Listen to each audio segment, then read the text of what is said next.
Los hidropitecos son homínidos que vivieron hace 18 millones de años, son unos homínidos acuáticos, con lo cual pues establecen una cierta controversia sobre si la evolución para llegar a los neandertales y homo sapiens, etc., fue una evolución que se realiza en la superficie o procede, como algunos científicos afirman, del mundo acuático, es decir, como los peces y los anfibios, ¿no? Estos hidropitecos tienen unas características pisciformes muy especiales y en algunos casos incluso pues, se les considera como lo que podían haber sido unos referentes de las sirenas de la mitología, ¿no? Es decir, que algunos antropólogos piensan que en todas las formas legendarias de un imaginario colectivo se encuentran siempre figuras de la realidad, ¿no? Y para las sirenas pues, se pensaba que habían sido los manatís o los dungongs, es decir, los sirénidos, ¿no? Pero vistos estos nuevos hallazgos, seguramente todo el mundo estará de acuerdo en que el precedente de la conformación de la morfología de la sirena, si tuvo algún elemento real, fue evidentemente el hidropiteco.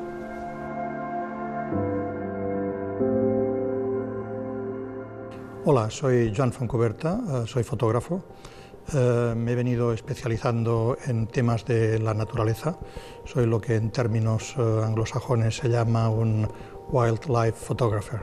Es decir, que me interesan los temas de viaje, de animales salvajes, de todo aquello que compone pues, ese mundo fascinante que es lo natural, ¿no? Últimamente he estado trabajando casi de una manera exclusiva para la revista National Geologic.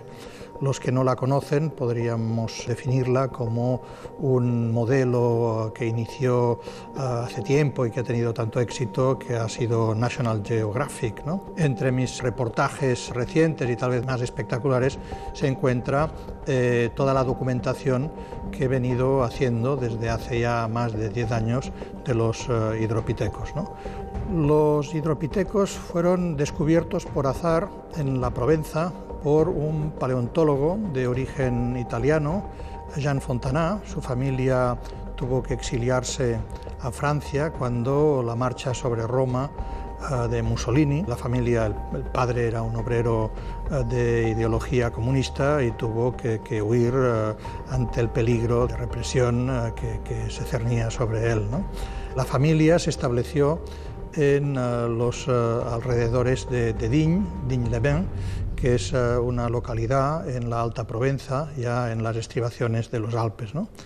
Jean Fontana estudió en el seminario de Digne, tenía una vocación religiosa que pues, lo enemistó durante un cierto tiempo con las ideas revolucionarias y absolutamente pues, ateas de su padre, pero siguiendo esta vocación religiosa ingresó en el seminario y allí se entusiasmó con las ciencias naturales, con la geología, etcétera, hasta el punto de que más tarde, ya convertido en cura, pues, ingresó en el cuerpo profesoral de la institución, pasando a ser el profesor justamente de ciencias naturales, ¿no? Uno de sus mentores había sido Albert Félix de Lapparent, que es uno de los geólogos de referencia en Francia, y además era un gran especialista en dinosaurios, cosa que le llevó a viajar por muchos lugares del mundo, Afganistán, Marruecos, el norte de África, incluso en España, ¿no?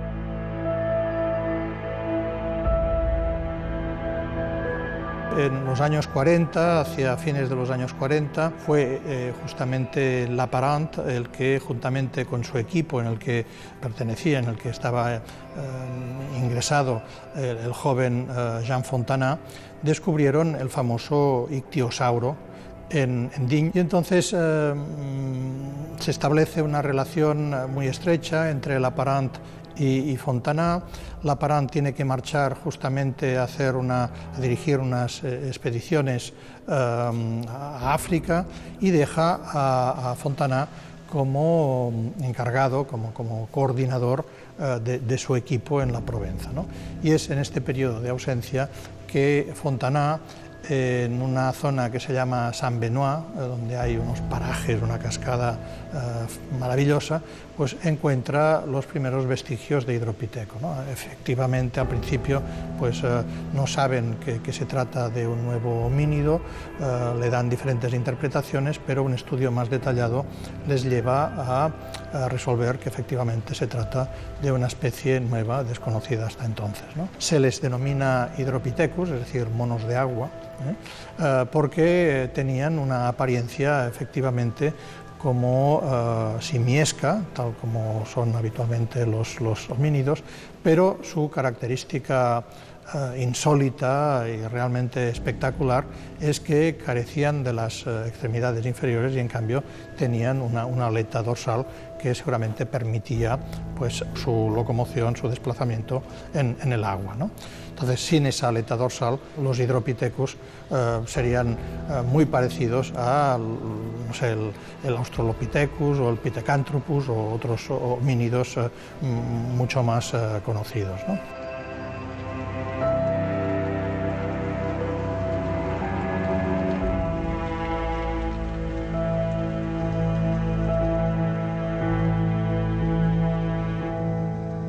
Hay toda una serie de circunstancias azarosas que se suceden, pero lo que pasa es que en el año 1953 se descubre el método de datación por carbono 14 y aplicando esto a los restos del hombre de Piltdown se descubre que es un gran fraude, es decir, que en realidad no se trataba del famoso eslabón perdido del que todo el mundo hablaba, sino que había sido seguramente un engaño premeditado, porque esos huesos no eran más que un occipital de un orangután y un trozo de mandíbula que habían sido teñidos para darles una apariencia de envejecimiento, ¿no?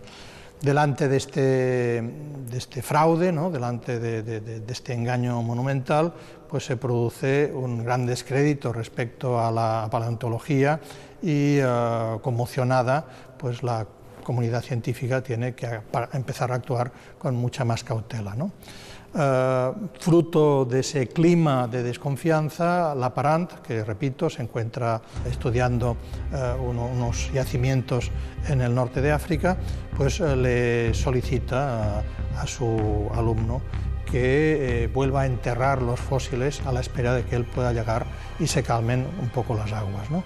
Pero hay una serie de hechos. Laparant muere en África, luego Fontana en un accidente de escalada también pierde la vida, con lo cual esos fósiles durante muchos años van a permanecer completamente ignorados, ¿no? Y es a finales de los años 90, principios ya del siglo XXI, que en la configuración de ese lugar que se ha formado un parque nacional, ¿no? La Reserva Geológica de Alta Provenza, la dirección de la reserva encuentra los manuscritos, los cuadernos de notas de Fontana y advierte que se refiere a estos descubrimientos, a estos hallazgos. Entonces hay la localización exacta, se acude a esos sitios y efectivamente se recuperan los fósiles que ya, una vez superada toda esa controversia de Piltdown, pues pueden ser evaluados en su justa medida, ¿no? Y es a partir del año 2000 que la dirección de la Reserva Geológica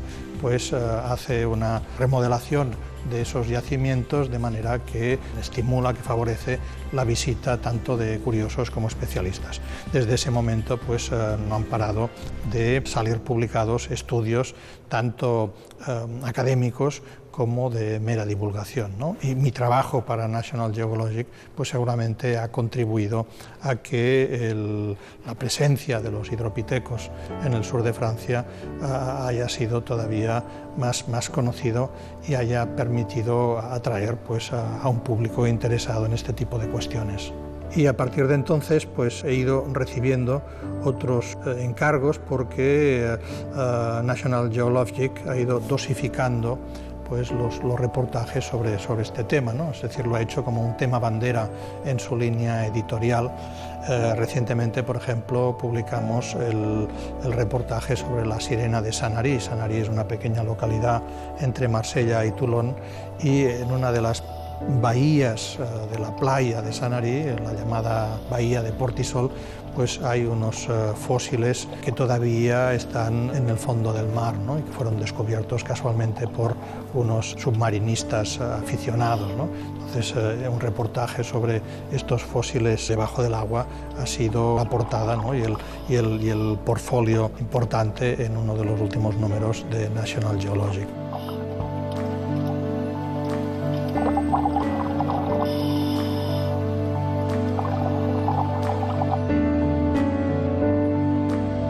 Este es el folleto que se entrega gratuitamente a los turistas, a los visitantes en la Reserva Geológica de Alta Provenza. Entonces hay un centro de interpretación donde se presentan fotografías, vídeos pedagógicos y otro tipo de material ilustrativo, pero en el folleto se les da un pequeño mapa donde se les invita a realizar un recorrido para visitar los yacimientos de hidropitecos, ¿no? El último lugar, en Beaujeu, pues encontramos también en una zona muy escarpada un esqueleto que tiene una particularidad realmente espeluznante, y es que el cráneo presenta una incisión, ¿no? Un agujero, y al lado se ha encontrado un objeto punzante, ¿no? Entonces esto los paleoantropólogos lo interpretan de una manera especulativa, diciendo que tal vez o se trata de algún rito funerario o se trata de una agresión, es decir, un asesinato, por decirlo así, o se trata de algún tipo de resultado de un combate, de una lucha, etcétera, ¿no?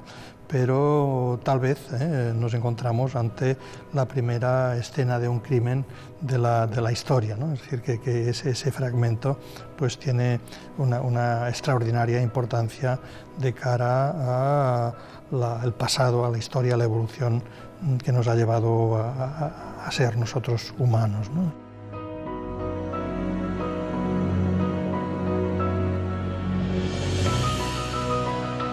Efectivamente, Fontana fue requerido por un compañero suyo de la Universidad Pontificia de Salamanca, porque en el Cerro de San Vicente, un promontorio que da al Tormes, también durante unas excavaciones dieron con unos restos fosilizados, y los expertos de la Universidad Pontificia pues consideraron que el mejor especialista que podía ayudarles era Fontana, ¿no? Durante unos meses pues residió en Salamanca para ocuparse de este tema, ¿no? Hasta dar justamente con un esqueleto muy bien conformado de un homínido que era prácticamente idéntico a los provenzales, pero tenía pequeñas particularidades distintivas, ¿no? Y por ese motivo pues, le dio una denominación específica que es Hydropithecus tormelensis, ¿no? Que era, digamos, de tamaño más reducido, con capacidad anfibia, a diferencia de los alpinos, que eran absolutamente pues, acuáticos, ¿no? Además, en el Cerro de San Vicente se encontraron restos de otros esqueletos, con lo cual por primera vez se daba la circunstancia del hallazgo de varios individuos en un mismo yacimiento, ¿no? Lo cual pues, empieza a hablar de la naturaleza social de este tipo de homínido, ¿no? Nunca hubiese pensado que fotografiar fósiles se convertiría en mi especialidad de referencia, ¿no? Y además, pues en algunos casos, este trabajo ha merecido un reconocimiento, ha merecido unos premios, ¿no? En los concursos o en las instituciones que se ocupan específicamente de la fotografía de naturaleza, ¿no? Por lo tanto, puedo decir que ha sido, a partir de los últimos años, verdaderamente mi carta de presentación.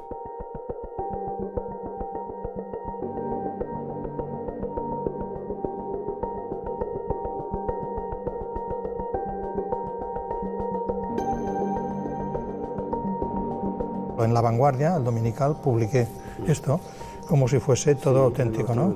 Y entonces al final decía más información sobre los hidropithecos. Entonces, cuando hice la exposición en Salamanca, negocié con un periódico que me dejase publicar esto, y luego pues fue muy divertido porque no sé, a lo mejor 7 periódicos de escala nacional o local o regional. Pactaste y los otros sí. Y los otros, sí, ¿no? Entonces hubo algunos periodistas que se mosquearon conmigo, ¿no? Porque en realidad yo hago una performance, es decir, yo siempre digo, yo no miento, lo que pasa que hablo a un nivel de ambigüedad o de equívoco y es la gente, o sea, yo digo, yo he hecho estas fotos y bueno, son hidropitecos y tal, pero para los temas científicos preguntad a los expertos, ¿no? Los especialistas, ¿no? Pero como los periodistas van ahora a una rueda de prensa, luego no sé qué, tienen que entregar, no tienen tiempo de nada, venga, ¿no?